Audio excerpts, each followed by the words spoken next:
నమస్కారం. Welcome to Guntepudi Sivasudheer Sharma astro channel. నా పేరు భరద్వాజ్ శర్మ.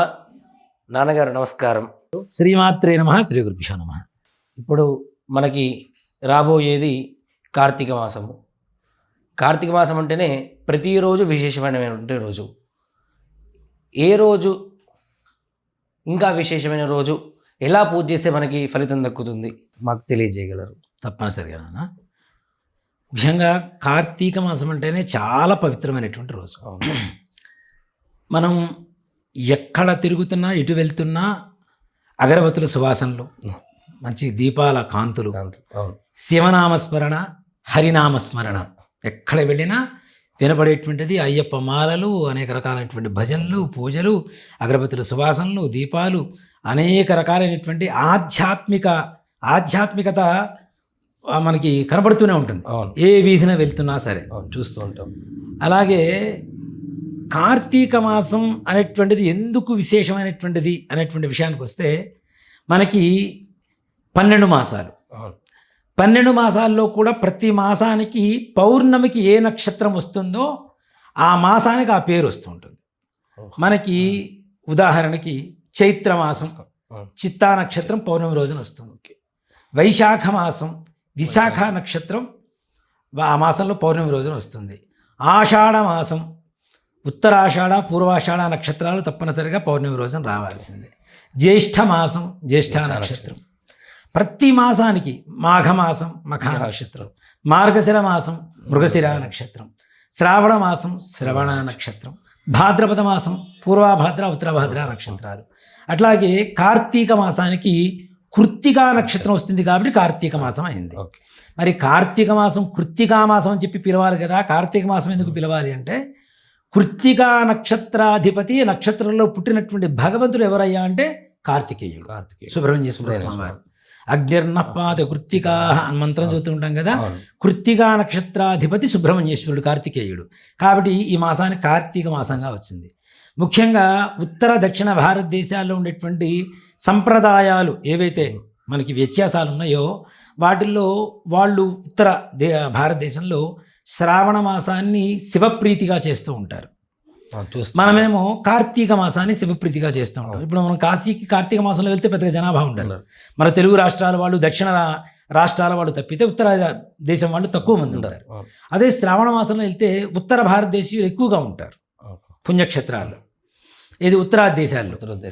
ఇక్కడ ఎందుకు వచ్చింది అసలు ఈ వ్యత్యాసం కూడా ఎందుకు వచ్చింది అసలు కార్తీక మాసానికి శ్రావణ మాసానికి అంటే, శ్రావణ మాసానికి నక్షత్రాధిపతి, మాసానికి అధిపతి ఎవరు అంటే చంద్రుడు కదా. శ్రవణ నక్షత్రాధిపతి చంద్రుడు కాబట్టి చంద్రుడు అధిపతిగా వస్తున్నాడు కాబట్టి అది చంద్రమాసం. అట్లాగే కార్తీక మాసానికి నక్షత్రం కృత్తికా నక్షత్రం, నక్షత్రాధిపతి ఎవరు అంటే రవి సూర్యుడు. ఇది సూర్యుడు, శ్రావణ మాసం చంద్రుడు. ఇక్కడ ఉత్తర భారతదేశం దక్షిణ భారతదేశానికి రెండిటికి కూడాను మనకి స్వస్తి శ్రీ చాంద్రమానేనా అని రాస్తాం. వాళ్ళు ఏం రాస్తారు, స్వస్తి శ్రీ సౌరమానేనా అని రాస్తారు. అంటే వాళ్ళు సూర్యుని ప్రధానంగా తీసుకుంటారు, మనం చంద్రుని ప్రధానంగా తీసుకుంటాం. మనం అందుకని ఏం చేస్తాం, పౌర్ణమి పండగ చేస్తాం, వాళ్ళు అమావాస్య పండగగా చేస్తారు. మనకి అమావాస్య నుంచి అమావాస్య ఒక నెల, కానీ ఉత్తర భారతదేశంలో పౌర్ణమి నుంచి పౌర్ణమి నెల. మనకి అమావాస్య టు అమావాస్య చూసుకుంటే మధ్యలో పౌర్ణమి వస్తుంది, వాళ్ళకి పౌర్ణమి టు పౌర్ణమి తీసుకుంటే మధ్యలో అమావాస్య వస్తుంది. వాళ్ళు మధ్య రోజు కాబట్టి అమావాస్యని పండగగా చేస్తారు. అమావాస్యకి అధిపతి ఎవరు, సూర్యుడు కదా. పౌర్ణమికి అధిపతి ఎవరు, చంద్రుడు కదా. కాబట్టి చంద్రుడికి సంబంధించిందేమో మనం పండగ చేస్తాం, సూర్యుడికి సంబంధించిందేమో వాళ్ళు పండగ చేస్తారు. ఇక్కడ చంద్రుడు అంటే వాళ్ళ చీకటి కాబట్టి శ్రావణ మాసం చంద్రుడు అధిపతిగా ఉంటాడు కాబట్టి చీకటి మాసంగా శ్రావణ మాసాన్ని చేస్తారు. మనం ఏం చేస్తాం, రవి మాసం కార్తీక మాసం, మనకి అమావాస్య అంటే చీకటి కాబట్టి అమావాస్య అంటే రవి. ఇక్కడ కృత్తికా నక్షత్రాధిపతి రవి మాసం కదా ఇది. రవి అధిపతిగా ఉన్నటువంటి కార్తీక మాసాన్ని చీకటి మాసంగా చేస్తాం. ఇక్కడ చీకటి మాసంగా అని చెప్పడానికి అవసరం ఏంటి అంటే, ఎక్కడ చీకటి ఉంటుందో అక్కడ ఈశ్వరుణ్ణి ఆరాధిస్తే చీకటి తొలగిపోతుంది అనేటువంటిది ధర్మం. అవును, అంతే కదా. వాళ్ళకి శ్రావణ మాసంలో చీకటి మాసం కాబట్టి శివుని ఆరాధిస్తున్నారు, చీకట్లో ఉన్నారు కాబట్టి వెలుగు కోసం. మనం కార్తీక మాసంలో చీకట్లో ఉంటాం కాబట్టి మనం కార్తీక మాసంలో శివుని ఆరాధిస్తూ ఉంటాం, మనం వెలుగు కోసం.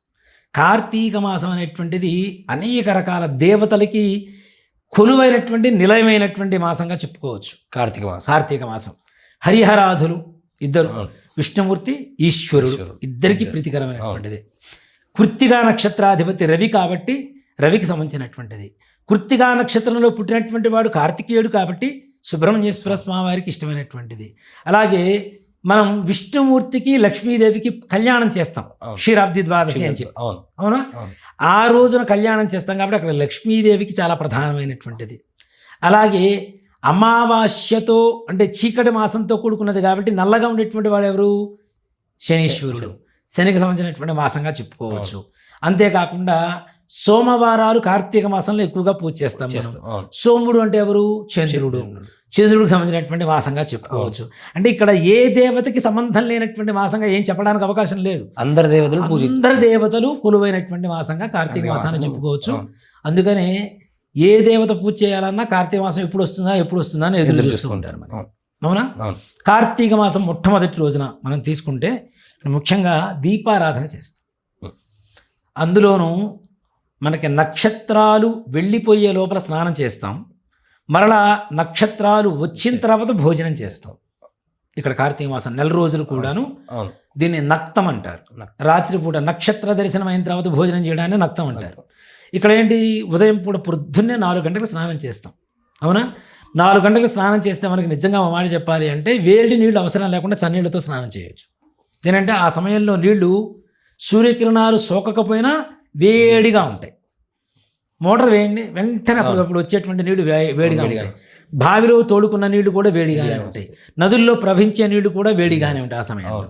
అందులో ఇంకోటి ఏంటంటే చంద్రకిరణాలతో కూడుకున్నటువంటి నీళ్లు స్నానం చేయడం ద్వారా వీడికి ఉండేటువంటి శారీరక రుగ్మతలు పోతాయని చెప్పి శాస్త్రం చెబుతుంది. సూర్యకిరణాలు సోకకుండా కేవలం రాత్రిపూట అంతా చంద్రకిరణాలు సోకుంటాయి కదా నీళ్లు, ఆ నీళ్లు స్నానం చేయడం ద్వారా అది ఒక శారీరకమైనటువంటి ఒక ధర్మంగా చెప్పుకుంటే, మనకు ఒక మాట చెప్పాలి అంటే ఆరోగ్యపరంగా చూసుకుంటే ఉష్ణమైన శీతలం, వేడిని వేడి చేస్తే వేడి పడుతుంది, చల్లదనాన్ని చల్లబరిస్తే వేడి పడుతుంది. అట్లాగే కార్తీక మాసం చల్లగా ఉండేటువంటి మాసం, మన శరీరం చల్లగా అయిపోతుంది. అలాంటి సమయంలో చల్లగా ఉండేటువంటి నీళ్లతో స్నానం చేయడం ద్వారా మన శరీరం వేడి పడుతుంది, తద్వారా కావలసినటువంటి వేడి మన ఒంటికి వస్తుంది. అలానే దీపారాధన, పొద్దున్నే దీపారాధన చేస్తాం మనం. ఇక్కడ పూర్వకాలంలో దీన్ని ఒక అవసరం లాగా తీసుకునేవాళ్ళు. అలాగే దాంట్లో ఆధ్యాత్మికత ఉంటుంది, ఆరోగ్యము ఉంటుంది, అవసరము ఉంటుంది. పూర్వకాలంలో ఈ విద్యుత్ కాంతి దీపాలు లేవు, లైట్లు లేవు, ఏసీలు లేవు, ఏం లేవు. పూర్వకాలంలో ఓన్లీ దీపాలు మాత్రమే. పొద్దున్నే పూర్వకాలంలో ఏం చేసేవాళ్ళు? స్నానం చేసిన వెంటనే వీళ్ళు చేసేటువంటి పని ఏంటంటే ఇంట్లో ఉండేటువంటి లక్ష్మికి పూజ చేయటం. లక్ష్మి అంటే ఎవరు? పశు సంపద. ఆవులు, గోవులు కావచ్చు, గేదెలు కావచ్చు, మేకలు కావచ్చు, వాళ్ళకు ఉండేటువంటి పశు సంపద ఏదైతే ఉంటుందో అదే లక్ష్మిగా భావిస్తూ ఉండేవాళ్ళు పూర్వం రైతులంతా కూడా, వ్యవసాయదారులంతా. వీళ్ళు మరి గోవులకి వాటికి మేత వేయాలంటే ఏం చేయాలి? గడ్డి వాము అని చెప్పి గడ్డి మొత్తం ఒక చోట వేసేసేవాళ్ళు. గడ్డి వాము దగ్గరికి పోయేవాళ్ళు. ఈ చల్లదనానికి క్రిమికీటకాదులన్నీ కూడా వాముల్లోకి దూరేవి. పాములు ఇట్లాంటివన్నీ కూడా లోపలికి చూస్తుంటాం పల్లెటూరులో, గడ్డి చూస్తుంటుంటే. ఇక్కడ దీపం లేకుండా అదే చీకట్లో స్నానం చేసేసి వెళ్ళిపోయి లాగుతూ ఉంటే వీళ్ళకి ప్రమాదకరంగా ప్రాణాన్ని ముప్పుగలిగేటువంటి పరిస్థితి ఉండేది. అలాంటి సమయంలో ఏం చేశారు అంటే పొద్దున్నే స్నానం చేసి దీపారాధన వెలిగించేవాడు. ఈ వేడికి వాడికి సిగ్నల్ అనమాట, వీళ్ళు లేచారు, దీపం వెలిగించారు, మనం ఇక్కడి నుంచి వెళ్ళిపోవాలి అని చెప్పి వాడికి సిగ్నల్ ఇవ్వటం. తద్వారా అప్పుడు గడ్డిని తీసుకొచ్చి చక్కగా గోవులకి వేయటం, తద్వారా చేసేవాళ్ళు. ఇది భౌతికంగా చాలా అవసరమైనటువంటి విషయం. అలాగే పొద్దున్నే చల్లటి నీళ్లు చేసాం, వాటిని మన శరీరంలోకి వెళ్ళిపోతుంది. ఇప్పుడు మనం చిన్నప్పుడు పిల్లలు చూడు, స్నానం చేయించిన తర్వాత సాంబ్రాణి పొగ వేస్తుంటారు, అవునా? అంటే ఆ చల్లదనం ఒంటికి పట్టకుండా. అలాగే నువ్వుల నూనెతో దీపారాధన చేయడం ద్వారా ఆ నువ్వుల నూనె ద్వారా వచ్చినటువంటి వేడి మనం ఒంట్లోకి వెళ్ళిపోతుంది. ఎంతవరకు వేడి కావాలో అంతవరకు వేడినిస్తుంది, ఎంతవరకు చల్లదనం ఉంచాలో అంతవరకు చల్లదనం ఉంటుంది. తద్వారా సమశీతోష్ణాలు ఉంటాయి శరీరంలో, ఉష్ణము చల్లదనము రెండు సమానంగా ఉంటాయి.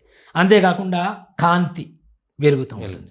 ఇందా మనం చెప్పుకున్నాం, యమధర్మరాజు కూడా సంతృప్తి పడి వెళ్ళిపోవడానికి గల ఒక ఏకైక ఇంధనం ఏదైనా ఉంది అంటే మట్టి ప్రమిదలో పత్తితో వెలిగించినటువంటి నువ్వుల నూనె వేసి వెలిగించినటువంటి దీపారాధన ఏదైతే ఉంటుందో దీపం ద్వారా వచ్చినటువంటి ఇది. దీని ద్వారా ఆ దీపారాధన గాలి పీల్చడం ద్వారా తప్పనిసరిగా యమదూతలు కూడా సంతుష్టిపడి వెనక్కి వెళ్ళిపోతారు అనేటువంటిది ఇది. కాబట్టి కార్తీక మాసం ప్రతినిత్యం విశేషమైనటువంటిది. దీంట్లో మనం ఒక ఎపిసోడ్లో చెప్పుకోవాలంటే కూడా చాలా కష్టం అన్నమాట. చెప్పండి కార్తీక మాసం గురించి చెప్పాలి అంటే, కార్తీక మాసం మొట్టమొదటి రోజు సముద్ర స్నానం చేయవచ్చు. సముద్ర స్నానాన్ని కూడా ఒక 4 మాసాలు చాలా విశేషంగా చెబుతుంటారు. ఆ కా మా వై, ఆషాఢ మాసం, కార్తీక మాసం, మాఘమాసం, వైశాఖ మాసం. కార్తీక మాసం సముద్ర స్నానం చేసిన, సముద్రపు ధ్వని విన్నా, ఆ శబ్దం విన్నా తప్పనిసరిగా మనకి పునర్జన్మ ఉండదని చెప్తారు. శృత్వావా సాగరధ్వని, మనం విన్నా చాలు అని చెప్తారు. అంత గొప్ప ఇది. నదుల్లో స్నానం చేయవచ్చు, కనీసం చెరువుల్లో స్నానం చేయొచ్చు. అది కూడా లేదు, తటాకం అంటే చెరువు, కూపం అంటే బావి దగ్గరైనా స్నానం చేయొచ్చు. ఇప్పుడు బావులు కూడా లేవు కాబట్టి కనీసం మోటార్ వేసుకునైనా పొద్దున్నే వచ్చేటువంటి ఫ్రెష్ వాటర్తో స్నానం చేయడం అనేటువంటిది విశేషమైనటువంటిది. దీపారాధన సాయంకాలం కూడా మనం ఇక్కడ పగలంతా ఉపవాసం చేస్తాం. ఉపవాసం అంటే చాలామంది ఏమనుకుంటారంటే ఏమీ తినకుండా ఉండడం ఉపవాసం అనుకుంటున్నారు. ఏమీ తినకుండా ఉన్నంత మాత్రాన ఉపవాసం కాదు. భగవంతుడి దగ్గర మనం వెళ్ళలేం, భగవంతుడు మన దగ్గరికి రాడు. అవునా? ఉప అంటే ఏంటి? దగ్గరగా. వసము అంటే నివసించడం. మనస్సుని దేవుడికి దగ్గరగా ఉంచడమే ఉపవాసం యొక్క పరమార్థం. మనస్సుని దేవుడికి దగ్గరగా ఉంచకుండా శరీరం మాత్రమే ఉంచగలిగితే దానివల్ల ఏ రకమైనటువంటి ఉపయోగం ఉండదు. కాబట్టి అంతో కొంత శరీరానికి శక్తి కావాలి. కాబట్టి కొద్దిగా ఏదైనా ఆకలి వేసినా, లేదు ఏదైనా ట్యాబ్లెట్స్ వేసుకోవాలి, ఇప్పుడు ఉన్నటువంటి పరిస్థితుల్లో బీపీలు, షుగర్లు ఇవన్నీ ఉన్నాయి కాబట్టి ట్యాబ్లెట్స్ వేసుకోవడానికి ఏదైనా ఆహారం తీసుకోవాలనిపించినా తప్పనిసరిగా తీసుకొని భగవన్ నామస్మరణ చేయడం అనేటువంటిదే ఉపవాసంగా చెప్పుకోవచ్చు. మరి కార్తీక మాసంలోనే 4 రోజులు ఎందుకు ఉపవాసం ఉన్నామన్నారు? మిగిలిన మాసాల్లో మనకి ఏకాదశులు ఇట్లాంటి రోజుల్లోనే ఉంటాం.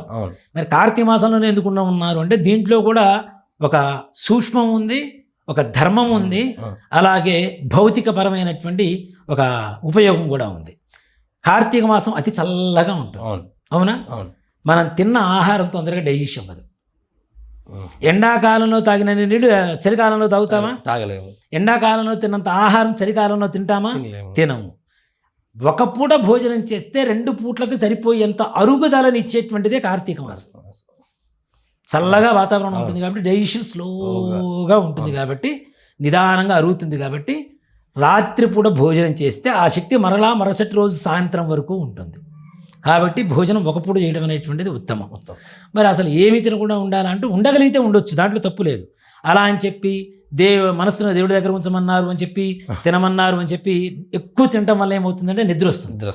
నిద్ర వస్తే ఇంద్రియ నిగ్రహం ఉండదు, మన మనస్సు మన కంట్రోల్లో ఉండదు, ఆలోచన మన కంట్రోల్లో ఉండవు. నిద్రలో జరిగేవి మనకి మామూలుగా ఉన్నప్పుడు జరిగేటువంటి విధానం వేరే ఉంటుంది. కాబట్టి ఇంద్రియ నిగ్రహం మన మనస్సును కంట్రోల్లో ఉంచడం కోసం మితాహారం తీసుకోవడం మంచిది. తక్కువ ఆహారం తీసుకుంటే నిద్ర రాకుండా ఉంటుంది, భగవన్ నామస్మరణ చేసుకోవచ్చు. సాయంకాలం మరలా నక్షత్ర దర్శనం అయిన తర్వాత ప్రదోషకాలంలో శివుడికి అభిషేకం చేసుకొని మరలా దేవుడికి నైవేద్యం పెట్టినటువంటి ప్రసాదాన్ని ఎవరైతే స్వీకరిస్తారో దాన్ని నక్షత్ర దర్శనమైన తర్వాత భోజనం చేసే విధానాన్నే నక్తము అంటారు. ఈ నక్త విధానాన్ని తప్పనిసరిగా పాటించడం చాలా మంచిది. అవకాశం లేనటువంటి వాళ్ళు కనీసం 8 రోజులు ఒక విశేషమైనటువంటి రోజులు వస్తాయి. అవేంటి అంటే 4 సోమవారాలు, 2 ఏకాదశులు, ఒక పౌర్ణమి, అలాగే మాస శివరాత్రి. ఈ 8 రోజులు ప్రధానంగా వస్తాయి. ఇక్కడ ముఖ్యంగా సోమవారం రోజున ఉపవాసం చేస్తే ఎలాంటి విధానం ఉండాలి, ఎలాంటి ప్రయోజనం కలుగుతుంది అంటే ముఖ్యంగా మానసికమైనటువంటి బాధలు ఎవరైతే కలుగుతుంటాయో వాళ్ళకి సోమవారం రోజున ఉపవాసం చేస్తే చంద్రశేఖరుడు అంటాం మనం. చంద్రశేఖరుడు కదా, అంటే ఈశ్వరుడికి నెలవంక శిరస్సును ఉంటుంది చంద్రుడు. సోమవారం ఆయనకి ఇష్టమైనటువంటి వారం, శివుడికి ప్రీతికరమైనటువంటి వారం. కాబట్టి సోమవారం రోజున ఎవరైతే ఉపవాసం చేస్తారో పొద్దున్న 4 గంటలకు లేచి స్నానం చేసి, ఇక్కడ స్నానం చేయడం అనేది 2 విధానాలు ఉంటాయి నాన్న. తలంటు స్నానం వేరు, తల స్నానం వేరు. ఆ రెండింటికి తేడా. తలంటు స్నానం అంటే ఒంటికి నలుగు పెట్టుకొని మంగళహారతులు తీసుకొని తలకి చక్కగా నూనె అంటించుకొని మనం కుంకుడు గాలి పెట్టి చేసేటువంటి స్నానాన్ని తలంటు స్నానం అంటాం. తల స్నానం అంటే నెత్తిన నీళ్లు పోసుకోవడం.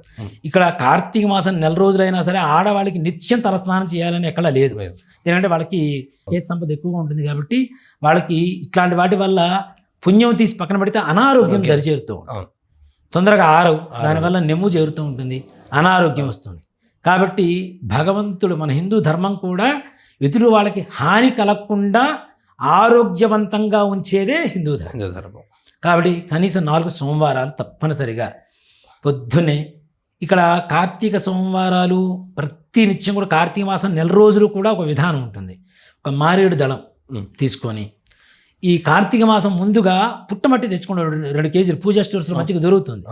తెచ్చుకొని ప్రతిరోజు కొద్దిగా మట్టి తీసుకొని దాంట్లో కొద్దిగా పాలు, పెరుగు, నెయ్యి, తేనె, పంచదార, పంచామృతం, పసుపు, కుంకుమ, విభూది, గంధం వేసి దాన్ని చిన్న శివలింగంలాగా తయారు చేసి ఒక ప్లేట్లో దాని మీద ఒక చిన్న గిన్నె పెట్టి ఆ గిన్నె మీద మారేడు దళం పెట్టండి. మారేడు దళం మీద ఈశ్వరుని, ఈ శివలింగాన్ని, మట్టి శివలింగాన్ని, పార్థివలింగాన్ని పెట్టి రోజు మీకు అవకాశం ఉంటే రుద్రం, శివుడికి అభిషేకం చేసేటువంటి మంత్రాలు వస్తే అవి వాడితే చేసుకోవడం, లేదు కనీసం ఓం నమ శివాయ అనేటువంటి పంచాక్షరి మంత్రంతో చేసుకోవడం, లేదా త్రయంబకం యజామహే సుగంధం పుష్టివర్ధనం ఇట్లాంటి మృత్యుంజయ మంత్రంతో, మీకు పాలుంటే పాలు, పెరుగుంటే పెరుగు, నెయ్యి ఉంటే నెయ్యి, తేనె, పంచదార ఏముంటే వాటితో బోళా శంకరుడు ఒక చెంపు నీళ్లు పోసి హరహర మహాదేవ అంటేనే సంతోషకరంగా ఆయన అనుగ్రహించేటువంటి వాడు.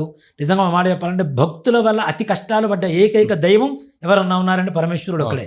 ఎవరు అడిగినా ఏ రకమైనటువంటి వరానైనా ఇచ్చి తద్వారా కష్టాలు పడ్డ భగవంతుడు ఆయన ఒక్కడే ఒక మాట చెప్పాలంటే. అలాంటి బోళా శంకరుడికి ప్రతినిత్యం తప్పనిసరిగా పార్థివలింగాన్ని తయారు చేసి అభిషేకం చేయొచ్చు.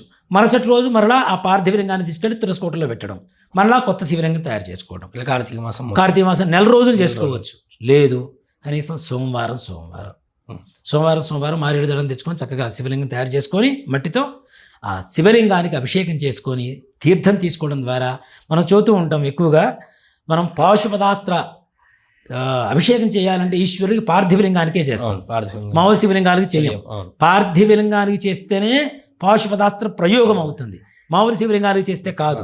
కాబట్టి ఇక్కడ పార్థివలింగానికి మంత్రం ఏదైనా సరే, ఏ మంత్రంతో చేసినా మీరు అనుకునేటువంటి సంకల్ప పాశుపతం అవుతుంది, తప్పనిసరిగా అనుకున్న సంకల్పం నెరవేరుతుందని చెప్పుకోవచ్చు. తద్వారా ఆ స్వామివారి తీర్థం తీసుకోవటం, మరలా సాయంకాల సమయంలో మరలా అభిషేకం చేయటం, స్వామివారికి భస్మం, చక్కగా భస్మం అభిషేకం చేయండి. సాయంకాలం పూట కూడా అభిషేకం చేసి మరలా ఇంట్లో వండుకున్న నైవేద్యం ఏదైతే వండుకుంటామో, కార్తీక మాసం ఎట్లా ఉల్లిపాయలు తినరు, అవునా, నాన్ వెజ్ అంతకన్నా తినరు. కాబట్టి చక్కగా ఇంట్లో వండుకున్నటువంటి అన్నం నివేదన పెట్టి అదే అన్నాన్ని నక్షత్ర దర్శనం అయిన తర్వాత భోజనం చేయండి. తప్పనిసరిగా పరమేశ్వరుడు అనుగ్రహం కలుగుతుంది. సోమవారం చేస్తే మానసికమైనటువంటి రుగ్మతలు తొలుగుతాయి. మానసికమైనటువంటి సంకల్పం ఏదైతే ఉంటుందో ఆ సంకల్పం తప్పనిసరిగా నెరవేరుతుంది. అలాగే 2 ఏకాదశులు, శుక్లపక్షంలో ఏకాదశి, బహుళపక్షంలో ఏకాదశి, 2 ఏకాదశులకి ఉపవాస విధానం. అలాగే ఈ కార్తీక మాసంలో సత్యవ్రతం, సత్యనారాయణ స్వామివారి వ్రతానికి చాలా విశిష్టమైనటువంటిది. ఇక్కడ ఈ విషయం ఎవరికి తెలియదు.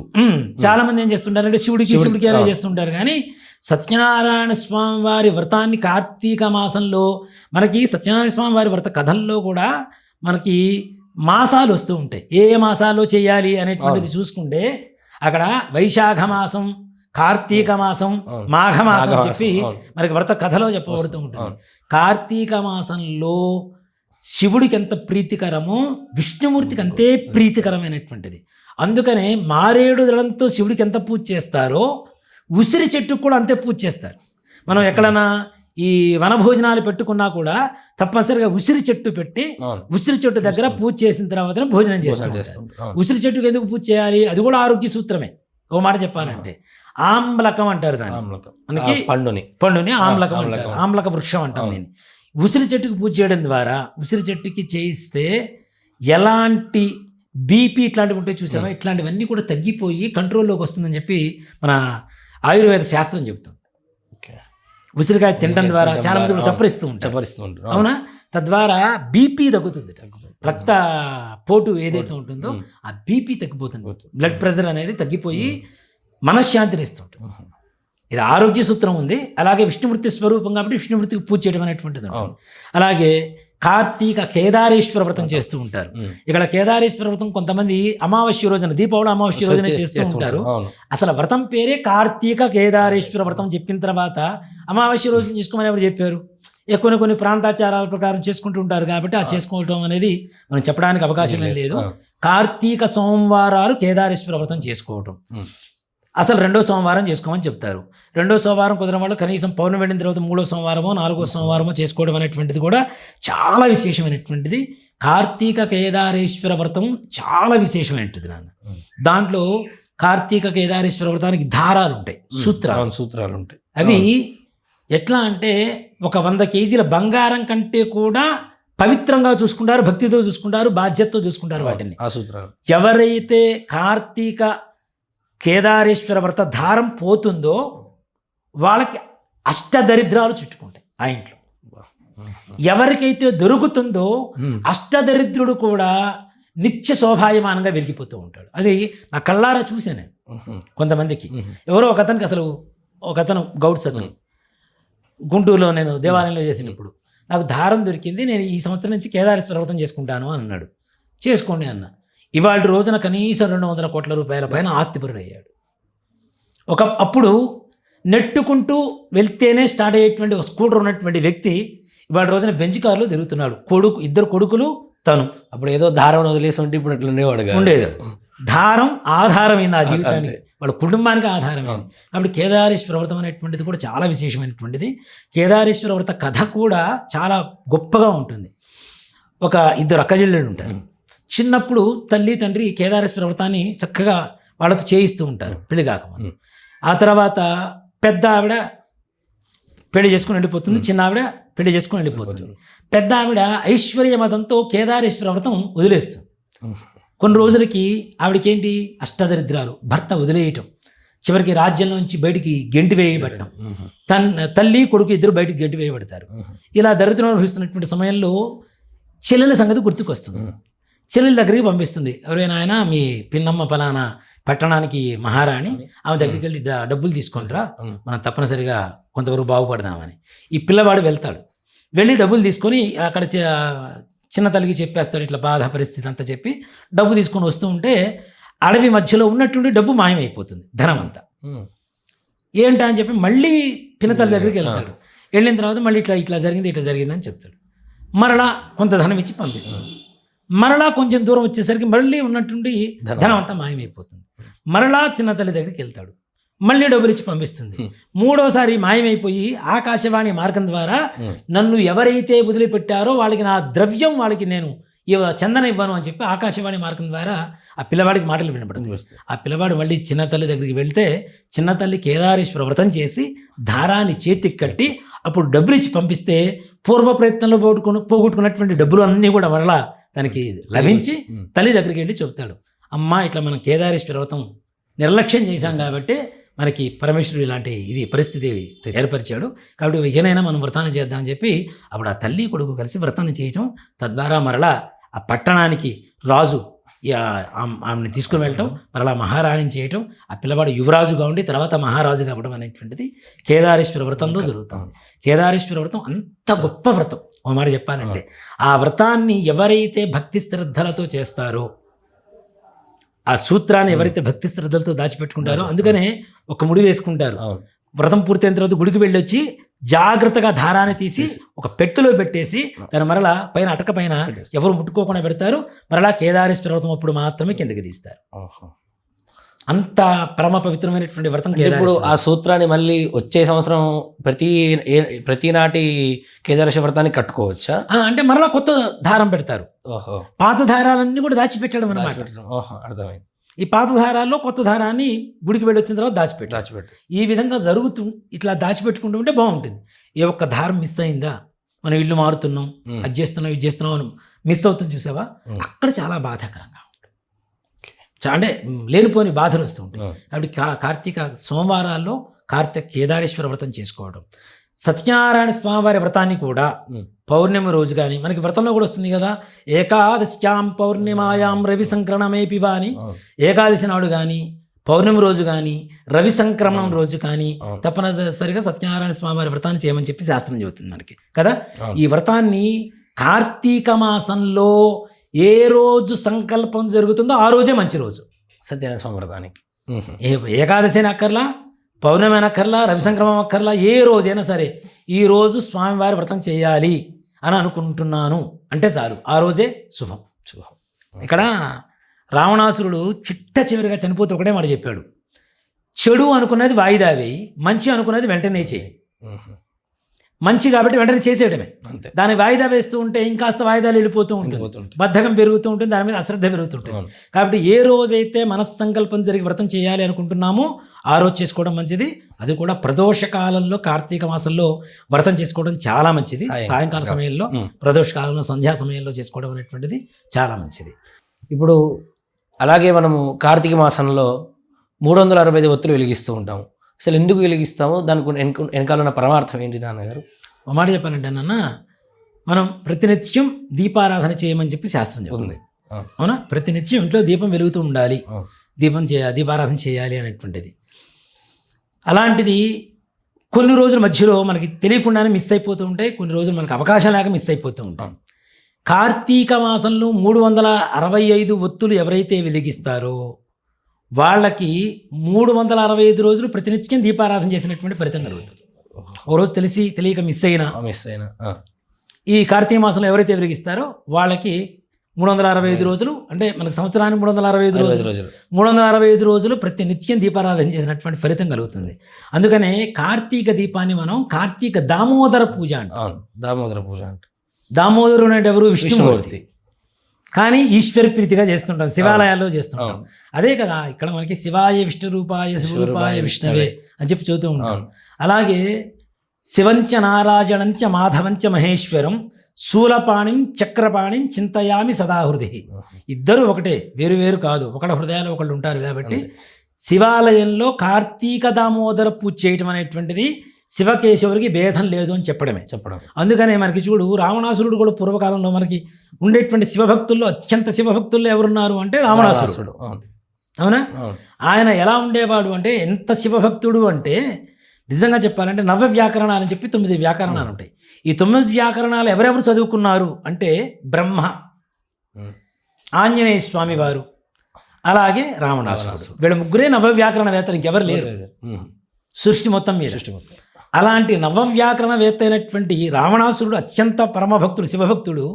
ఈ శివభక్తుడు రోజుకి 365 లింగాలు మహాలింగార్చన చేస్తేనే భోజనం చేసేవాడు రావణాసురుడు ప్రతినిత్యం. అలాగే మనమైనా సరే ఈ కార్తీక మాసంలో సత్యనారాయణ స్వామి వ్రతం కావచ్చు, లేదంటే కేదారేశ్వర వ్రతం కావచ్చు, మరే రకమైనటువంటి హోమాలు కావచ్చు, వీటితో పాటుగా ఎవరైతే ఎవరింట్లో అయితే ఈ 365 పార్థివ లింగాలతో మహాలింగార్చన చేయించుకుంటారో వారికి కైలాసం సాక్షాత్తు మన ఇంట్లో ఉన్నట్టే. ఆ పరమేశ్వరుడు కైలాస ప్రస్థానంగా పరమేశ్వరుడు ఇంట్లో ఉన్నట్టే. ఆ పరమేశ్వరుడు అనుగ్రహం 365 రోజులు కూడా ప్రతి నిత్యం అభిషేకం చేసుకున్నటువంటి ఫలితం కలుగుతుంది. ఒకరోజు కాదు, ప్రతిరోజు సంవత్సరం మొత్తం అభిషేకం చేసుకుంటే ఈశ్వరుడు ఐశ్వర్యకారకుడు అని చెప్పుకున్నాం ఇందాక కదా. అంతటి ఐశ్వర్యాన్ని ఇచ్చేటువంటి పరమేశ్వరుడికి నిత్యం కొలిస్తే ఎలాంటి ఐశ్వర్యం వస్తుందో, ఇలా మహాలింగార్చన మన ఇళ్లలో నిజంగా చెప్పాలి అంటే కొన్ని దేవాలయాల్లో జరుగుతుంటాయి. కానీ మీ ఇళ్లలో, అదే అద్దె ఇల్లు కావచ్చు, లేదంటే సొంత ఇల్లు కావచ్చు, ఏదైనా సరే మీ ఇళ్లలో చేయించుకునేటువంటి ప్రయత్నం చేయండి.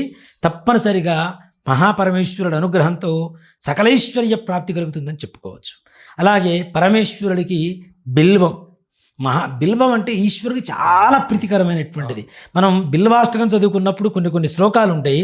దాంట్లో త్రిదళం త్రిగుణాకారం త్రినేత్రం చత్రియాయుధం త్రిజన్మ పాప సంహారం ఏకబిల్వం శివార్పణం అంటే త్రిశాఖై 3 ఈ ధారలుగా ఉన్నటువంటి బిల్వాన్ని పరమేశ్వరుడికి ఇవ్వడం ద్వారా 3 జన్మల క్రితం నుంచి చేసినటువంటి పాపాలు కూడా వినాశనం అయిపోయి సద్గతి కలుగజేస్తుంది అంటారు. కోటి కన్యా మహాదానం, ఒక కన్యాను మహాదానం అంటే దానం చేస్తేనే విశేషమైనటువంటి యోగం కలుగుతుంది. కొడుకులు లేనటువంటి వాళ్ళకు కూడా పున్నామ నరకం నుంచి తప్పించుకోవడానికి ఏదైనా మార్గం ఉందా అంటే అది కన్యాదానం.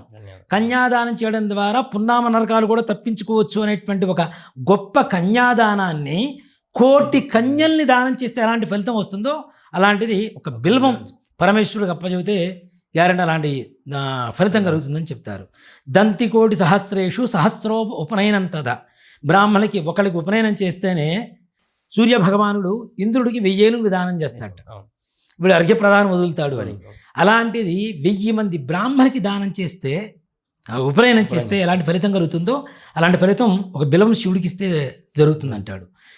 మన తిలకోటయ పర్వత అంటే తిలలు అంటే నువ్వులు. ఈ నువ్వులు ఒక కొండగా పోస్తే ఎంత ఎత్తు ఉంటుందో అలాంటి పాపరాశిని కూడా వినాశనం చేసేటువంటి శక్తి ఒక బిల్వం పరమేశ్వరుడికి ఇస్తే వస్తుందని చెప్తాడు. బిల్వాష్టకం పరిపూర్ణంగా మనం అర్థం చేసుకోగలిగితే పరమేశ్వరుడికి బిల్వం ఇస్తే ఎలాంటి పుణ్యం వస్తుందో, బిల్వం అంటే ఎంత ఇష్టమో, మారేడుదలం అంటే ఎంత ఇష్టమో అంత మన మనస్ఫూర్తిగా అర్థం చేసుకోగలిగితే చాలా ఆనందదాయకంగా ఉంటుంది. ఇక ఈ కేదారేశ్వర వ్రతం, సత్యనారాయణ స్వామివారి వ్రతాలు, అలాగే కార్తీక సోమవారాలు ఉండవలసినటువంటి విధానం మనం చెప్పుకున్నాం. అలాగే కార్తీక పౌర్ణమి, నిజంగా చెప్పాలంటే కార్తీక పౌర్ణమి రోజున కూడా సత్యనారాయణ స్వామివారి వ్రతం చేస్తారు, శివుడికి అభిషేకాలు చేస్తారు, హరిహరాదులకి చేస్తారు. కానీ ఇది కార్తీక పౌర్ణమి రోజున మనకి ఆషాఢ మాసంలో ఆడి కృత్తికోత్సవం చేస్తారు కదా, అట్లానే కార్తీక దీపోత్సవం అని చెప్పి ఒకటి ఉంటుంది. కార్తీక పౌర్ణమి రోజున జ్వాలాతోరణం ఒకటి, కార్తీక దీపోత్సవం, కృత్తికా దీపోత్సవం అంటారు దీన్ని. కృత్తిక అంటే ఎవరు? రవి, సుబ్రహ్మణ్యేశ్వరుడు. మరి దీనికి ఏ విధంగా పూజ చేయాలి, ఎలా చేయాలి అంటే ఒక నల్లటి క్లాత్ కాటన్ది ఒక 1/2 మీటర్ తీసుకోండి లేదా 1/4 మీటర్ తీసుకోండి. దాంట్లో నల్ల నువ్వులు పోసి చిన్న కట్టె పెట్టేసి ఆ క్లాత్ను మొత్తం తీసేసుకొని కట్టికి ఇట్లా ఒత్తిలాగా చుట్టేసేయండి. కట్టెని తీసేసేయండి, అది మూటలాగా ఒత్తిలాగా వచ్చేస్తుంది కదా. దీన్ని నువ్వుల నూనెలో ఒక 2 రోజుల ముందు నుంచే నానబెట్టండి శుభ్రంగా. కార్తీక పౌర్ణమి రాత్రి పూట 6:30 తర్వాత ప్రదోషకాలం తర్వాత ఎవరింటి మీదైనా ఎవరైనా చేయవచ్చు. ఓ మాట చెప్పాలంటే వెలిగించుకోవచ్చు. ఇంటి మీద ఇనప భాండీ కానీ, ఇనప ప్రమిద కానీ, ఇనప పాత్ర కానీ తీసుకొని ఈ ఒత్తిని పెట్టేసి నల్ల నువ్వుల మూటను పెట్టేసి దాంట్లో చుట్టూ నూనె పోసేసి దానికి చక్కగా గంధం కుంకుమ పెట్టేసి పూజ చేసి చంద్ర అష్టోత్తరం, ఈశ్వర అష్టోత్తరం, లక్ష్మీదేవి అష్టోత్తరం, అలాగే సుబ్రహ్మణ్యేశ్వర అష్టోత్తరం, రవి అష్టోత్తరంతో పూజ చేసి ఎవరైతే పాయసం నివేదన పెట్టి ఆ పాయసాన్ని అందరూ ప్రసాదంగా భుజిస్తారో వాళ్ళకి రవిగ్రహ, చంద్రగ్రహ, శనీశ్వర గ్రహ, ఈశ్వర, అలాగే మన సుబ్రహ్మణ్యేశ్వర, లక్ష్మీదేవి, చంద్రుడి పరిపూర్ణమైనటువంటి అనుగ్రహంతో ఆయురారోగ్య ఐశ్వర్యాభివృద్ధి కలుగుతుంది కార్తీక దీపోత్సవం రోజున చేయగలిగితే. జ్వాలాతోరణం అంటే దేవాలయాల్లో చేస్తూ ఉంటారు. ఆ జ్వాలాతోరణం కింద నుంచి ఒకసారి నడిస్తే చాలు మనకు ఉండేటువంటి సకల పాపాలు కూడా నివృత్తి కలుగుతాయని చెప్పారు. అలాగే కార్తీక మాసంలో ప్రతినిత్యం ఇంట్లో దీపారాధన, దేవాలయంలో దీపారాధన కూడా చాలా విశేషమైనటువంటిది. 2 చోట్ల కూడా. ఇది మనం వినటానికి కొంచెం జిగుప్సాకరంగా ఉంటుంది, కానీ కార్తీక పురాణంలో దీపారాధన దాని ఉత్సవం అంటే దాని వైభవం గురించి, దీపారాధన విశిష్టత గురించి చెప్పిన విషయం ఏంటంటే, ఒక యువరాజు గారు ఉండేవారు. యువరాజు గారు ఊళ్ళో ఉండేటువంటి ప్రతి కన్యను చూసిన అమ్మాయినల్లా ప్రతి ఒక్కరిని ఈయన శారీరకంగా కలవాలనే కోరిక పుడుతూ ఉండేది. అలాగే ఒక పురోహితుడు భార్యను చూశాడు. పురోహితుడు భార్యను చూస్తే ఈయనకి ఆమె పట్ల మోహం కలిగింది, ఆమెకి ఈయన పట్ల మోహం కలిగింది. వీళ్ళిద్దరూ ఎక్కడన్నా కలవాలి. ఎక్కడ కలవాలి అంటే ఊరి చివరిలో ఉన్నటువంటి పాడుబడ్డ ఏదో ఒక గుడి దగ్గర కలవాలి అనుకున్నారు. అది వీళ్ళ దరిద్రవశాతో అదృష్టవశాతో శివాలయం అయింది. చీకట్లో వీళ్ళిద్దరూ దేహపరమైనటువంటి పరిస్థితి కలవకూడదు కాబట్టి ఆవిడ చీర కొంగును చించి అక్కడ ఉండేటువంటి మట్టి ప్రమిదల్లో కొద్దిగా నూనె ఉంటే ఆ నూనె మొత్తం ఒక ప్రమిదలో వేసి ఆ చీర కొంగుని ఒత్తిగా వేసి దీపారాధన వెలిగించిందట. కొన్ని రోజుల తర్వాత పురోహితుడు చనిపోయాడు, అతని భార్య చనిపోయింది, యువరాజు చనిపోయాడు. యువరాజుని ఆ పురోహితుడు భార్యను తీసుకెళ్ళడానికి స్వర్గం నుంచి దూతలు వస్తే పురోహితుడిని తీసుకెళ్ళడానికి ఏమో నరకం నుంచి దూతలు వచ్చారు. ఇదేమిటి, నేనేమో పురోహితుడిని వేదాంగాలు చదువుకున్నాను, అట్లా చేశాను ఇట్లా చేశాను, వాళ్ళేమో పాడుబడ్డ శివాలయంలో ఊరి చివరన అంత పాపాలు చేశారు, వాళ్ళకేమో స్వర్గం కలుగుతుంది, నాకేమో నరకం కలుగుతుంది అంటే వాళ్ళు ఎలాంటి తప్పు చేసినా కార్తీక మాసంలో తెలిసో తెలియకో శివాలయంలో దీపారాధన చేశారు కాబట్టి ఆ దీపారాధన చేసినటువంటి ఫలితం వల్ల వాళ్ళకి స్వర్గం కలిగింది. నీకు తెలిసి కొన్ని పాపాలు చేశావు కాబట్టి నీకు నరక ప్రాప్తి కలిగిందని చెప్పారట. అంటే కార్తీక మాసంలో అలాంటి సమయంలో చేసేటువంటి దీపారాధనకి అంత శక్తి ఉంటే భక్తి శ్రద్ధలతో అంతఃకరణ శుద్ధితో మనసా వాచ కర్మణ శుద్ధి కలిగి చేసేటువంటి దీపారాధన వల్ల ఎలాంటి శక్తి కలుగుతుంది అనేటువంటిది మనం చెప్పకపోవచ్చు. కాబట్టి కార్తీక మాసం 365 ఒత్తులు వెలిగించడం, ప్రతినిత్యం దీపారాధన చేయడం, సంధ్యా సమయంలో చేయటం, అలాగే మనం దీపారాధన చీకటి పొద్దున చేస్తూ ఉంటాం, సాయంకాలం చేస్తూ ఉంటాం సంధ్యా సమయంలో. ఎందుకంటే మనకి ఇక్కడ ఒకటే మాట చెప్పాలి అంటే, చీకటి అంటే నలుపు, నలుపు అంటే చెడు. అవునా? నలుపుకి చిహ్నంగా ఏం చెబుతాం? చెడుని చిహ్నంగా నలుపుకి చెబుతూ ఉంటాం. కాబట్టి ఇక్కడ చీకటి ఉన్నప్పుడు అసురుల బాధ ఎక్కువ అవుతుంది, రాక్షసుల బాధ పెరుగుతూ ఉంటుంది. రాక్షసులు అంటే డైరెక్ట్గా పళ్ళు పెట్టేసుకొని ఇంత జుట్టు పెంచుకొని ఖడ్గాలు పట్టుకొని రారు.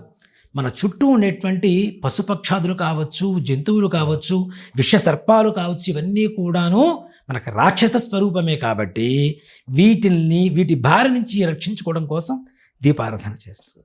దీంతో పాటుగా మాస శివరాత్రి, మనకి మాస శివరాత్రి త్రయోదశి చతుర్దశి కలిసి వచ్చినటువంటి రోజున చేస్తూ ఉంటాం. ప్రతి మహాశివరాత్రి వస్తుంటుంది, కానీ కార్తీక మాసంలో వచ్చేటువంటి మాస శివరాత్రి అన్ని మాస శివరాత్రులతో పాటుగా మహాశివరాత్రితో సమానమైనటువంటి రోజుగా కార్తీక మాస శివరాత్రిని చెప్పుకోవచ్చు. అలాగే మనం నిజంగా చెప్పాలి అంటే ఈశ్వరుడికి ఆరాధన చేసేటువంటి మనకి విధానం ఇలానే ఉండాలని చెప్పి ఎక్కడ గ్యారంటీ లేదు. ఈశ్వరుడికి ఏంటి? ఆవాహన మాత్రమే, ఆవాహన లేదు, ఉద్వాసన లేదు. విష్ణుమూర్తికి ఆవాహన ఉద్వాసన ఉంటుంది, లక్ష్మీదేవికి ఆవాహనే, ఉద్వాసన ఉండదు.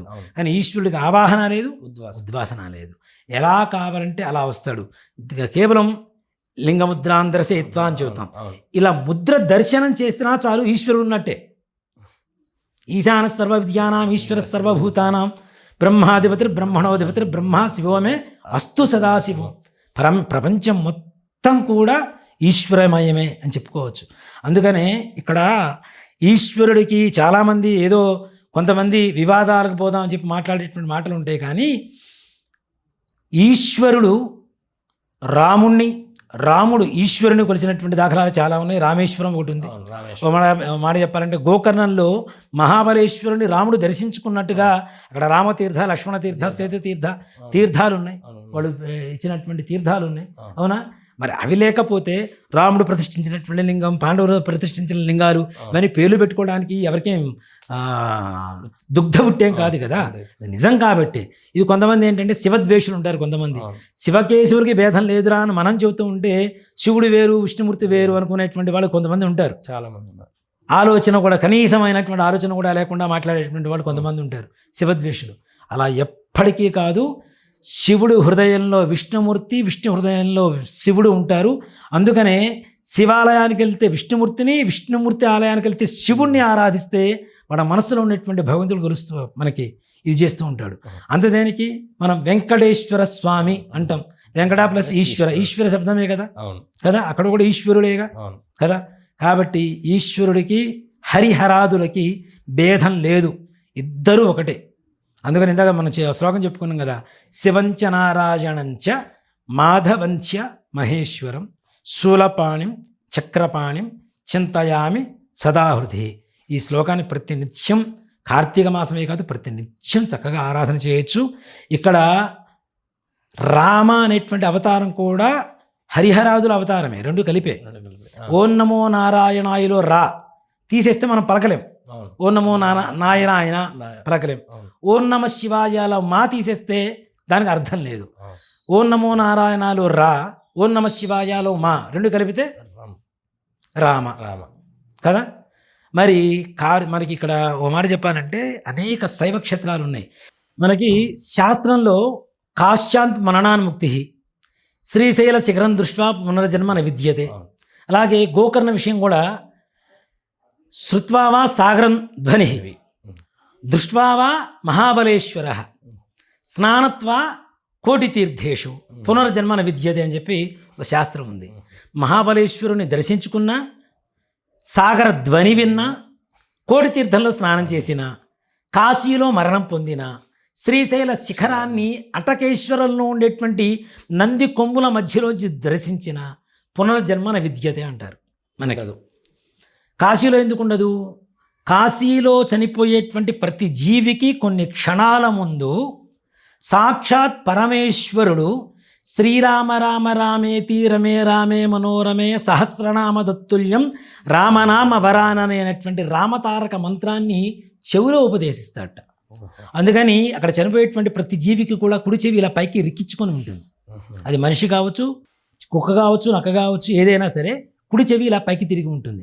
ఇప్పుడు ఎవరైనా చదువుతుంటే మనం ఇలా వింటుంటాం కదా, అవును. ఆ పరమేశ్వరుడు చెప్పేటువంటి రామతారక మంత్రాన్ని వినడానికి చెవి రిక్కించుకోవడం అంటారు. అర్థం.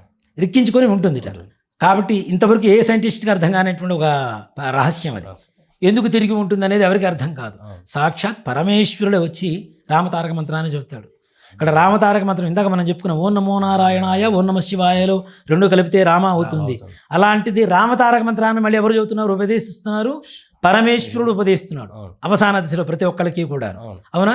అందులో ఆ శ్లోకాల్లో కూడా ఉన్నది ఏంటి? శ్రీరామ రామ రామేతి రమే రామే మనోరమే సహస్రనామ తత్తుల్యం రామనామ వరాననే. ఈ శ్లోకాన్ని చదువుకున్న వాళ్ళకి సహస్రనామం చదివినటువంటి ఫలితం కలుగుతుందని చెప్తారు. ఎలా? యా రా, రా ఎన్నో అక్షరం? యా రా 2, ప ప భ బ మా, మా 5వ అక్షరం.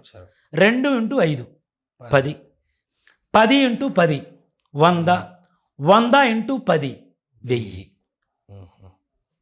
ఇక్కడ రామ అనేటువంటి ఓం నమో నారాయణాయలో రా, ఓం నమ శివాయలో మా 2 కలపడం వల్ల రామ శబ్దమైంది. రాముడి కంటే రామనామమే గొప్పదంటారు. రాముడు గొప్పవాడా, రామనామం గొప్పదా అంటే రామనామమే గొప్పది. రాముడు ఎక్కడుంటే అక్కడ ఆంజనేయ స్వామి లేడు. రామనామం ఎత్ర ఎత్ర రఘునాథ కీర్తనం తత్ర తత్ర కృతమస్తకాంజనం. ఎక్కడ రామనామం ఉంటే అక్కడ ఆంజనేయ స్వామి వారు ఉంటారంటారు. కాబట్టి అంటే శివకేశవుడికి భేదం లేదని చెప్పడం కోసం ఇదంతా చెబుతున్నాను నేను. ఓ మాట చెప్పాలంటే కార్తీక మాసంలో శివుని ఆరాధించండి, విష్ణుమూర్తిని ఆరాధించండి, కార్తికేయుడిని ఆరాధించండి. నాగుల చవితి వస్తుంది మనకి కార్తీక మాసంలో. ఇక్కడ మనకి శ్రావణ మాసంలో ఒక నాగుల చవితి వస్తుంది, నాగపంచమి అంటాం. ఇక్కడ చూడు, మనకి శ్రావణ మాసంలో నాగపంచమి వస్తుంది. ఇందాక మనం చెప్పుకున్నాం సౌరమానం ప్రకారం వాళ్ళకి వస్తుంది, ఉత్తరాది దేశాల వారికి. ఇక్కడ మనకి చాంద్రమానం కాబట్టి దక్షిణాది దేశాల వాళ్ళకి ఇది నాగుల చవితి అవుతుంది. నాగుల చవితి గల పూజ చేయడానికి గల కారణాలు ఏంటి? అసలు నాగులకి ఎందుకు పూజ చేయాలి, పాములకు ఎందుకు పూజ చేయాలి అనేటువంటి విషయానికి వస్తే కూడా నాగుల చవితి, నాగు పాము ఎలా ఉంటుంది మనకి? మన వెన్ను పూస బ్యాక్ బోన్ తీసుకుంటే ఇక్కడ దాకా చూసుకుంటే సర్పాకారంలో. అందుకని యోగా చేసేటువంటి వాళ్ళు ఎక్కువగా యోగిని విద్య అంటారు. యోగిని విద్య అంటే కేవలం ఈ సర్ప జాతికి సంబంధించినటువంటి విద్య. షట్చక్రాలు మనకు ఓపెన్ అవుతుంటాయి సహస్రారం వరకు. సహస్రారం సర్పాకారం, సర్ప శిరస్సు ఆకారం ఏదైతే ఉంటుందో అదే సహస్రారం అంటారు. అది ఓపెన్ అయితే అంత జ్ఞానం వచ్చేసినట్టే మనకి కదా. కాబట్టి దాని ప్రకారం ఆధ్యాత్మికంగా మనం సర్పానికి పూజ చేస్తూ ఉంటాం. అలాగే సంతానం లేనటువంటి వాళ్ళకి నాగుల చవితి రోజున పాలు పోయటం. ఈ పాలు పోయటం కూడా ఎలా పోయాలి అనేటువంటిది కూడా చాలామందికి తెలియదు. తీసుకెళ్ళి లీటర్ల పాలు పోస్తుంటారు, కోడిగుడ్డు వేస్తుంటారు, ఆ అట్టిపండ్లు వేస్తుంటారు, ఆ చలిబిడి సజ్జలు ఇవన్నీ నేను పోస్తూ ఉంటారు. నిజంగా లోపల పాము ఉంటే ఈ దెబ్బతో పారిపోతుంది అక్కడి నుంచి తప్పనిసరిగా. అది ఇప్పుడు మన ఇంట్లోకి వచ్చి మంటో పాలో నీళ్ళో మన మీద అధికంగా పోసిన మన ఇంట్లో ఉండగలుగుతామా? ఉండలేము. ఎక్కువగా నీళ్లు పోసుకునేటువంటి వేడి కంటే ఎక్కువ వేడి ఉన్న నీళ్లు పోసుకుంటేనే మన ఒళ్ళు మంట రేగిపోతుంటుంది. దాని ఆవాసంగా ఏర్పరచుకున్నటువంటి పుట్టలో మనం మొత్తం నీళ్లు పాలు పోస్తుంటే అది ఎక్కడ ఉంటుంది? కొన్ని రోజులు చివరికి ఏమవుతుందంటే పాలు అవి పోసినప్పుడు ఇవన్నీ కూడా జిగట పదార్థంగా తయారైపోయి ఈ కోవల్లోంచి ఏవైతే హోల్స్ ఉంటాయో వాటిలోంచి సూర్యరశ్మి పడి అవి మొత్తం జిగట కట్టుకొని ఎండిపోయి పాము దానికి అంటుకుపోయి చివరికి దాని బాధ కారణం అవుతున్నాం మనం కదా. అలా పోయకూడదు. ఎప్పుడు కూడాను పసుపు కుంకాలు వేయకూడదు. పసుపు కుంకం ఏంటంటే పుట్ట చుట్టూ వేయాలి కానీ పుట్ట మీద వేయకూడదు. అక్కడ ఏంటి? కొద్దిగా పాలు, సలిబిడి, ఒక అరటిపండు ఏవైతే ఉన్నాయో చిన్న కప్పులు ఉంటాయి మనకి, కప్పులో దేవుడి దగ్గర పెట్టి నమస్కారం చేసుకో అంతే. కోడిగుడ్లు ఏమైనా ఎక్కడ శాస్త్రాలు లేవు. ఇక ఏదో ఒక ఆచారం వచ్చేసింది, గుడ్లు వేస్తూనే ఉంటారు. ఆ గుడ్లు వేస్తే లోపల సొన పగిలిపోయిన 2 నిమిషాలకే మొత్తం జిగటగా తయారవుతుంది. అలాంటిది లోపలికి పోయి పగిలిపోతే అదంతా ఆవాసయోగ్యంగా ఉంటుందా? సర్పానికి ఉండదు కదా. సో కాబట్టి ఆ విధంగా వేయకుండా ఉండాలి. అలాగే అసలు సర్పాలకి పూజ చేయడం అనేది ఎక్కడి నుంచి వచ్చింది అనేటువంటి విషయానికి వస్తే పూర్వకాలంలో రైతుల దగ్గర నుంచి ప్రారంభమైంది. ఒక మాట చెప్పాలంటే పొలాల గట్లు ఎలుకలు వచ్చేసి పంటని మొత్తం తినేసి పడేసి, ఇవి నాశనం చేసే పక్షంలో ఎలుకల్ని ఎవరు తింటారు అంటే పాములు తినేవి. ఇక్కడ పంట సంరక్షణ ఎవరు చేశారు? సర్పాలు చేసినాయి. నువ్వు ఒక మంచి పని చేసి పెడితే ఎదుటి వాడికి నీకు కృతజ్ఞతగా ఏదైనా చేస్తూ ఉంటాడు. కాబట్టి సర్పాలై వీళ్ళ పంటల్ని కాపాడినాయి కాబట్టి వాటి కృతజ్ఞతగా సర్పాలకు పూజ చేయడం మొదలుగా వచ్చింది. దానికి ఒక రోజు పెట్టుకోవడం, ఆ రోజుగా పూజ చేసుకోవడం అనేది వచ్చింది. అది భౌతికంగా ఉండేటువంటి ఒక ఇది. కానీ ఆధ్యాత్మికంగా చూసుకుంటే సర్పం అనేటువంటిది సర్పదోషాలు అంటూ ఉంటాం మన జాతకంలో. కాల సర్పదోషాలు, సర్పదోషాలు ఇట్లాంటివి చెబుతూ ఉంటాం. ఇలాంటి దోషాలు పోవడం కోసం వ్యాపారం, వృద్ధి, వివాహం, సంతానం, అలాగే పిల్లలకి మాట రాకపోతే మాటలు రావడం, వినికిడి లోపం ఉన్న వినికిడి ఇది రావడం, మానసికమైనటువంటి ఎదుగుదల లేకపోవడం, ఇట్లాంటి వాటిని అన్నిటి కూడాను సర్పాలే ఇవిగా. అలాగే చెవుడు కొంతమందికి ఉంటుంది. ఈ చెవుడు వచ్చినటువంటి పిల్లలకు కూడా సర్పదేవతకి, ఎవరైతే నాగదేవతకు పూజ చేస్తారో సుబ్రహ్మణ్యేశ్వరుడికి, తద్వారా ఉండేటువంటి ఈ దోషాలన్నీ కూడా వెలిగిపోయి, వినికిడి దోషాలు వెళ్ళిపోయి చక్కగా ప్రశాంతంగా ఉంటారు. కాబట్టి ఇక్కడ కార్తీక మాసంలో ఒక దేవత అనంటూ ఏం లేదు. కార్తికేశ్వరుని అంటే సుబ్రహ్మణ్యేశ్వరుని, సూర్యుడిని, చంద్రుడిని, ఈశ్వరుణ్ణి, అలాగే విష్ణుమూర్తిని, మనకి చిరుకు ద్వాదశి తులసి కళ్యాణం చేస్తాం. రాత్రిపూట తులసి కళ్యాణం చేస్తాం. అది మనకి ప్రతి ఒక్కరికి ఉన్నా లేకపోయినా ఎవరైనా చేస్తున్నా చూసి వెళ్ళి చూడండి. ఎవరికైతే వివాహం కావడం లేదో ఆ చిరుకు ద్వాదశి రోజున కళ్యాణం చేసేటువంటి తులసి కళ్యాణం చూసి ఆ తులసీదేవి విష్ణుమూర్తి యొక్క ప్రవర ఎవరైతే ఉంటారో వాళ్ళకి తొందరగా కళ్యాణం అవుతుంది. చూసిన విన్నా తప్పనిసరిగా. కాబట్టి ఇక తులసీమాతని, ఉసిరి చెట్టు, ఆమ్లక వృక్షాన్ని పూజ చేయటం, అలాగే మనకి సమారాధన, వన సమారాధన చేసుకుంటూ ఉంటారు. వన సమారాధనలో కులమత భేద విచక్షణారహితంగా అందరూ కలిసికట్టుగా ఉసిరి చెట్టు కింద కూర్చొని భోజనం చేయడం ద్వారా, తద్వారా పీల్చేటువంటి గాలి ఏదైతే ఉంటుందో తద్వారా వీళ్ళకి ఆరోగ్యం వస్తుంది. కాబట్టి వన సమారాధన చేసుకోవటం, అందరినీ కలుపుకొని పోవటం.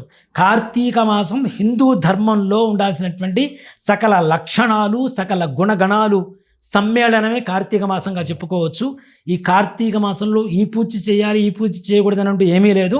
ప్రతి నిత్యం ఓం నమ శివాయ అనేటువంటి కనీసం శివపంచాక్షరి మంత్ర జపన్నాయన చేసి పరమేశ్వరుడి అనుగ్రహాన్ని పొందండి. అలాగే అవకాశం ఉన్నటువంటి ప్రతి ఒక్కరూ కూడాను 365 శివలింగాలతో చేసేటువంటి పార్థివ మహాలింగార్చన చేయించుకోండి, ఇంట్లో చేసుకోండి. పరమేశ్వరుడి అనుగ్రహంతో పరిపూర్ణమైనటువంటి సకలైశ్వర్యాభివృద్ధితో ఈ కార్తీక మాసం అంతా శివమయమై, హరిహరాదులమయమై, పరమేశ్వరుడు మరియు సత్యనారాయణ స్వామి వారి పరిపూర్ణమైనటువంటి అనుగ్రహంతో అందరూ తొలతూగాలని కోరుకుంటూ శ్రీమాత్రే నమః. శ్రీ గురుభ్యో నమః. జై శ్రీరామ్.